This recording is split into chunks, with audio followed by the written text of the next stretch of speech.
वक्फ bill, पीछे हटने को तैयार नहीं केंद्र सरकार। अमित शाह बोले, संसद के इसी सत्र में पेश होगा वक्फ विधेयक। पीटीआई नई दिल्ली। गृह मंत्री अमित शाह ने शुक्रवार को स्पष्ट किया कि वक्फ विधेयक संसद के इसी सत्र में फिर से पेश किया जाएगा। अगस्त 2024 में इस विधेयक को संयुक्त संसदीय समिति के पास भेजा गया था। 4 अप्रैल को समाप्त होने वाले मौजूदा बजट सत्र में अब केवल 4 कार्य दिवस बचे हैं। विपक्ष मुसलमानों को गुमराह कर रहा है, शाह। अमित शाह ने एक निजी चैनल द्वारा आयोजित कार्यक्रम में कहा कि हम इसी सत्र में संसद में वक्फ विधेयक पेश करेंगे। प्रस्तावित कानून से किसी को डरना नहीं चाहिए, क्योंकि नरेंद्र मोदी सरकार संविधान के दायरे में रहकर वक्फ अधिनियम में संशोधन कर रही है। विपक्ष मुसलमानों को गुमराह कर रहा है। मुसलमानों के किसी भी अधिकार पर अंकुश नहीं लगाया जाएगा। विपक्ष सिर्फ झूठ पर झूठ बोल रहा है। हमने वक्फ विधेयक को संविधान के दायरे में रखा है, अमित शाह।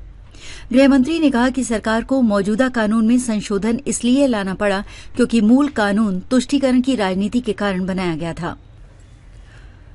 कांग्रेस ने वक्फ एक्ट में ऐसे नियम बनाए जो संविधान की भावना के अनुरूप नहीं थे।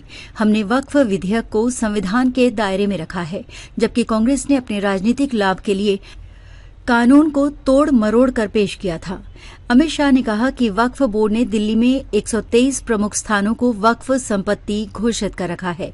प्रयागराज में ऐतिहासिक चंद्रशेखर आजाद पार्क, जहां आजाद ने अपना बलिदान दिया था, को भी वक्फ संपत्ति घोषित किया गया है।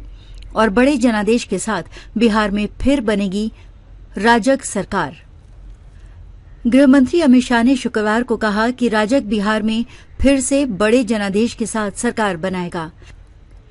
भाजपा, जेडीयू और कुछ अन्य दलों का गठबंधन मिलकर काम कर रहा है।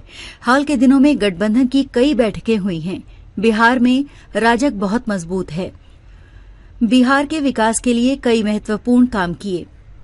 उन्होंने कहा कि मोदी जी और नीतीश कुमार की सरकार ने बिहार के विकास के लिए कई महत्वपूर्ण काम किए हैं। बिहार में पहले से भी बड़े जनादेश के साथ राजग की सरकार बनेगी। बताते चलें, बिहार विधानसभा चुनाव इस साल अक्टूबर में होने की उम्मीद है। राज्य में मुख्यमंत्री नीतीश कुमार के नेतृत्व वाली राजग सरकार सत्ता में है। सरकार बनेगी। बताते चलें, बिहार विधानसभा चुनाव इस साल अक्टूबर में होने की उम्मीद है। राज्य में मुख्यमंत्री नीतीश कुमार के नेतृत्व वाली राजग सरकार सत्ता में है।